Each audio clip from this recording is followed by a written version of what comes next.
여러분은 지금 살고 계신 도시의 이름이 어떻게, 그리고 누구에 의해 지어졌는지 생각해 보신 적 있으신가요? 어쩌면 이 단순해 보이는 질문에 답을 찾아가는 여정 속에서 우리는 상상 이상의 거대한 힘과 마주하게 될지도 모릅니다.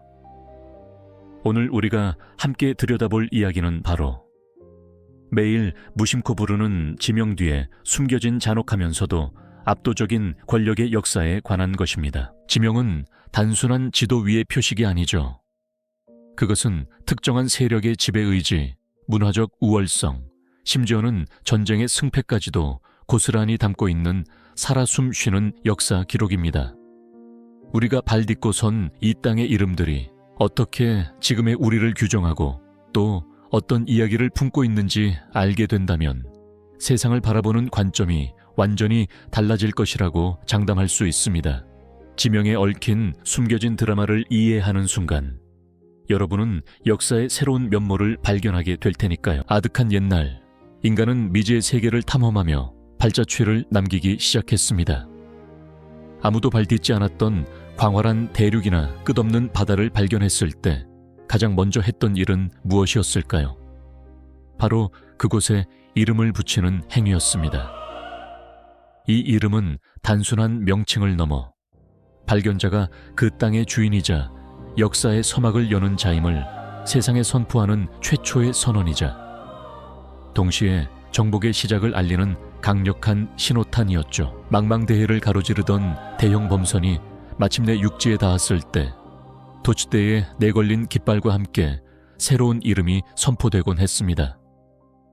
탐험가들은 자신의 이름 혹은 자신을 후원했던 왕의 이름, 때로는 그리운 고향의 이름을 새로운 대륙이나 해양에 아로새기며 세계의 지도를 재편했습니다. 마치 백지에 자신만의 그림을 그리듯 그들은 미지의 영역을 자신들의 질서와 시선으로 채워나갔던 것이죠. 신대륙이라 불리던 아메리카 대륙의 이름 탄생 배경을 한번 떠올려 볼까요? 이 거대한 땅은 크리스토퍼 콜럼버스에 의해 발견되었지만 정작 그 이름은 이탈리아 탐험가 아메리고 베스푸치의 이름을 따서 아메리카가 되었습니다. 베스푸치가 신대륙을 아시아와는 다른 독립된 대륙으로 인식하고 지도를 통해 널리 알렸기 때문이죠. 한 개인의 이름이 대륙 전체를 아우르는 상징이 된 이 사례는 이름이 곧 영유권과 역사적 인식을 지배하는 강력한 도구였음을 생생하게 보여줍니다. 또 다른 흥미로운 예시로는 태평양 파시픽 오션이라는 이름이 있습니다. 1920년 마젤란은 거친 대서양을 지나 새로운 대양에 들어서자 놀랍도록 잔잔한 바다에 감탄하며 평화로운 바다라는 뜻의 마르 파치피코라는 이름을 붙였습니다. 그의 항해는 결코 평화롭지 않았지만 그 순간의 인상적인 평온함이 거대한 바다의 이름이 된 것이죠. 이처럼 지명은 때로는 발견자의 개인적인 감상이나 경험을 담기도 하지만 그 뒤에는 미지의 세계를 탐험하고 지배하려는 인간의 웅장한 욕망과 권력 의지가 숨겨져 있었던 겁니다. 이름을 붙이는 행위는 단순히 지리적 위치를 파악하는 것을 넘어 그 땅을 자신의 세계관 안으로 편입시키는 문화적, 정치적 행위였습니다. 이로써 지명은 단순한 표식을 넘어 새로운 세계를 인식하고 통제하는 강력한 도구이자 인류 역사에 거대한 서사를 시작하는 첫 장이 되었던 것이죠. 이처럼 오래전부터 지명은 권력의 상징이자 역사의 흐름을 바꾸는 중요한 열쇠였습니다. 그리고 이러한 지명의 힘은 시간이 흘러도 결코 약해지지 않았습니다. 이름은 단순한 명칭이 아니라 시대를 관통하는 권력의 상징이었습니다. 특히 식민 지배 속에서는 그 힘이 가장 극단적인 방식으로 드러났죠. 지명은 단순한 표식을 넘어 지배와 통치의 가장 강력한 도구가 되었습니다. 지배 세력은 피지배 민족의 땅에 자신들의 이름을 새겨 넣으며 그들의 역사와 정체성을 송두리째 흔들고자 했으니까요. 전통적인 이름들이 지워지고 낯선 언어와 문화가 강요되는 순간 땅은 더 이상 그들의 땅이 아니게 되는 것이었죠. 우리에게도 너무나 익숙한 아픈 역사가 있습니다. 바로 일제 강점기 조선의 모습이죠. 수많은 우리의 고유 지명들이 일본식으로 바뀌어버렸던 그때를 기억하시나요? 서울은 경성으로, 부산은 부잔으로, 평양은 해이조로 불리며 우리 조상들이 수천 년간 불러왔던 정겨운 이름들은 강제로 지워졌습니다. 이것은 단순히 지도를 바꾸는 행정이 아니었습니다. 식민 지배자들은 지명 변경을 통해 우리 민족의 기억을 말살하고 자존심을 꺾으려 했죠. 길거리에 표지판 하나, 지도 위에 글자 하나까지도 지배국의 언어로 채워 넣으며 이제 이곳은 너희의 땅이 아니라 우리의 땅이다 라는 무언의 선언을 했던 겁니다. 마치 너희는 더 이상 너희가 아니다 라고 말하는 것과 같았죠. 이러한 잔혹한 지명 변경은 비단 우리나라만의 이야기가 아니었습니다. 아프리카 대륙이나 아메리카 대륙 등 전 세계 수많은 식민지에서 유사한 비극이 반복되었죠. 원주민들의 삶과 정신이 깃든 오랜 이름들은 무시되고 유럽 열강의 왕이나 장군의 이름 혹은 본국의 도시 이름이 그 자리를 대신했습니다. 그 땅의 주인은 바뀌지 않았는데 이름만 바뀌면서 모든 것이 달라져 버린 것처럼 보이게 만드는 마법 같은 폭력이었던 겁니다. 지명은 단순한 행정 편의의 도구가 아니었습니다. 그것은 곧 그 땅의 역사였고 문화였고 민족의 혼이었으니까요. 지배 세력은 이 혼을 빼앗으려 했고 그 과정에서 피지배 민족은 말할 수 없는 고통과 함께 잃어버린 이름에 대한 깊은 향수 그리고 저항 의지를 키워나갔을 겁니다. 지명은 그렇게 강요된 침묵 속에서도 끊임없이 정체성을 외치는 작은 목소리가 되었던 것이죠. 결국 지명은 식민 지배의 가장 눈에 띄는 상징이자 강력한 통치 도구였습니다. 땅의 이름을 바꾸는 것은 곧 그 땅의 주인을 바꾸고 그 땅에 사는 사람들의 영혼까지 지배하려는 무시무시한 시도였던 셈이죠. 우리가 무심코 지나치는 길 위의 이름 하나에도 이처럼 아픈 역사의 그림자가 드리워져 있었다는 사실, 정말 놀랍지 않으신가요? 우리가 무심코 지나치는 길 위의 이름 하나에도 이처럼 아픈 역사의 그림자가 드리워져 있었다는 사실, 정말 놀랍지 않으신가요? 하지만 그 그림자가 영원히 드리워져 있던 건 아니었습니다.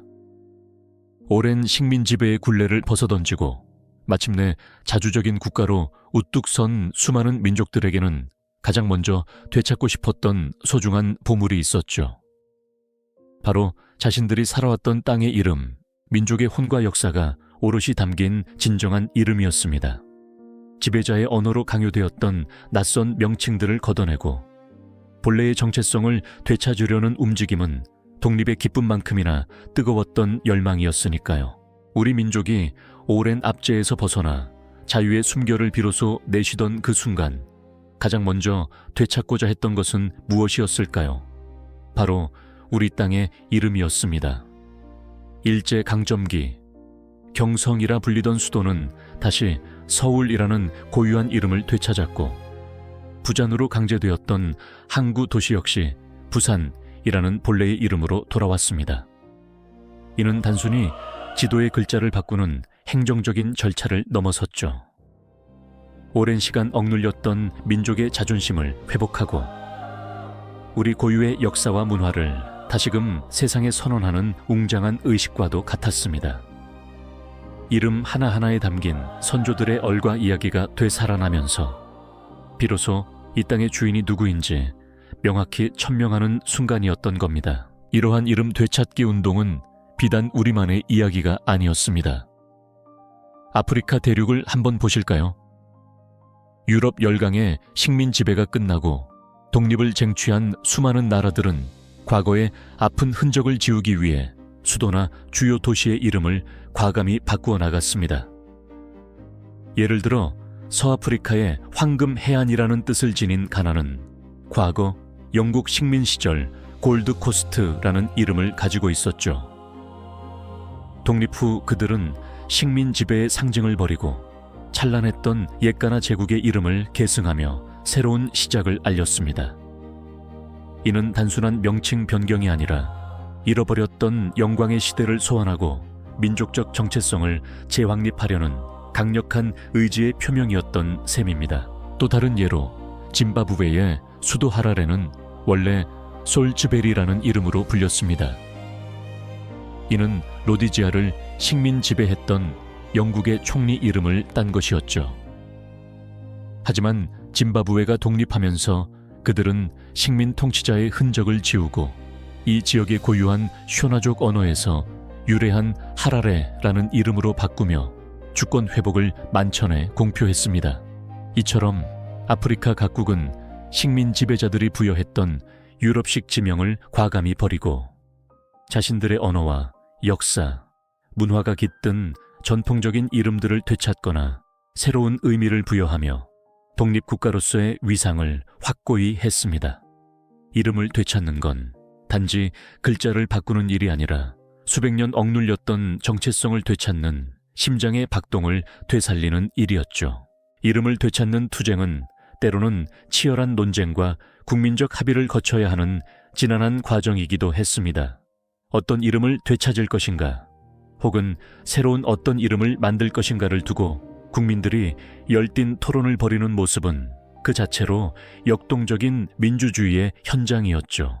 낡은 식민지 시대의 지명 표지판들이 철거되고 그 자리에 새롭게 세워지는 자국의 언어로 쓰인 지명 표지판은 단순한 이정표가 아니었습니다. 그것은 곧 과거의 상처를 치유하고 미래를 향해 나아가겠다는 강력한 희망의 메시지이자 국민 모두의 피와 땀으로 이뤄낸 독립운동의 숭고한 연장선이었으니까요. 지명을 되찾는다는 것은 단순히 땅의 이름을 바꾸는 행위를 넘어 민족의 영혼을 되찾고 역사의 주체로 다시 서는 감격스러운 순간이었던 겁니다. 전 세계 수많은 민족들이 식민 지배에서 벗어난 뒤 가장 먼저 되찾으려 했던 건 바로 자신들의 땅 이름이었습니다. 하지만 과연 이름 전쟁은 과거의 이야기로만 남아있을까요? 안타깝게도 그렇지 않습니다. 시대는 바뀌었지만 지명을 둘러싼 보이지 않는 패권 다툼은 지금 이 순간에도 여전히 전 세계 곳곳에서 치열하게 벌어지고 있습니다. 현대에 들어서도 지명은 단순히 지리적 위치를 알리는 표식을 넘어 영토 분쟁의 핵심 쟁점이 되거나 해양 주권을 주장하는 강력한 근거로 활용되곤 합니다. 더 나아가 특정 국가의 문화적 영향력을 확장하거나 역사적 정당성을 확보하려는 미묘한 수단이 되기도 하죠. 우리에게 너무나 익숙한 독도와 동해 표기 문제만 보더라도 그 중요성을 실감할 수 있습니다. 독도를 자기네 땅이라 주장하는 일본은 다케시마라는 이름을 고집하며 국제사회에 자신들의 주장을 관철시키려 애쓰고 있습니다. 동해 역시 일본해라는 이름으로 세계 지도에 오랫동안 표기되어 왔지만 우리는 우리의 역사와 주권을 지키기 위해 동해라는 이름을 알리며 끊임없이 목소리를 내고 있죠. 이는 단순히 지도의 한 귀퉁이에 적힐 이름 하나를 두고 벌이는 싸움이 아닙니다. 이 이름 속에는 수많은 이들의 피와 땀으로 지켜온 영토의 주권과 민족의 정체성이 오롯이 담겨 있기 때문이죠.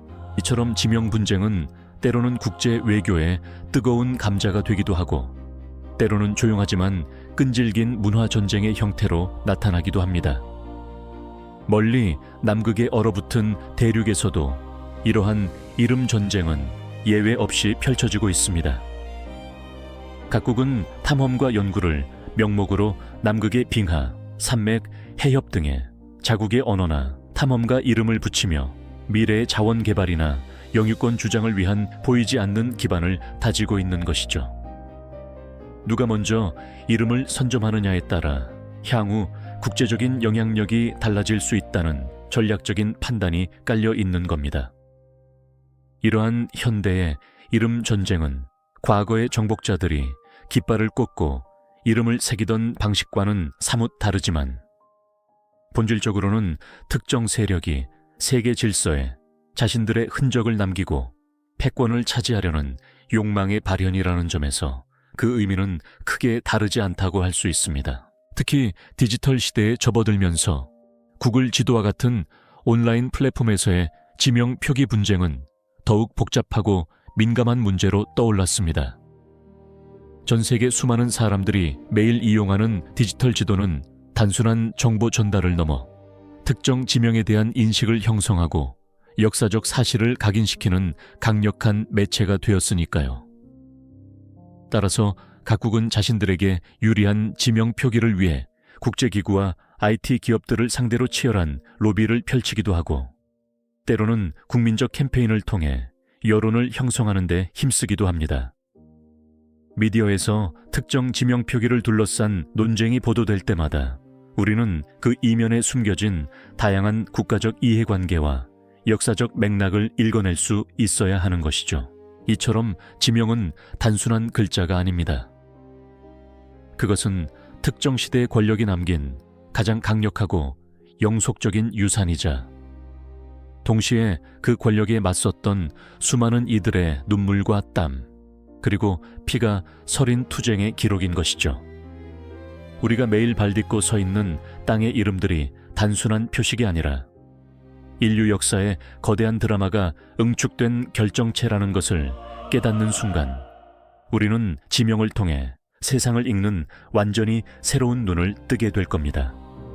오늘날 우리가 부르는 지명 하나하나에 수많은 이들의 욕망과 투쟁이 담겨 있음을 다시 한번 되새겨 본다면, 지명은 과거를 비추는 거울이자 현재를 규정하는 틀이며 미래를 만들어갈 힘이라는 메시지가 더욱 선명하게 다가올 것입니다. 당신은 이제 당신이 발딛고 선 땅의 이름을 그저 흘려 듣지 않을 것입니다. 그 이름이 품고 있는 수천 년의 이야기를 들을 준비가 되었을 때 비로소 당신은 역사의 진정한 증인이 될 것입니다. 이 영상이 도움이 되셨다면 좋아요와 구독 부탁드립니다. 감사합니다.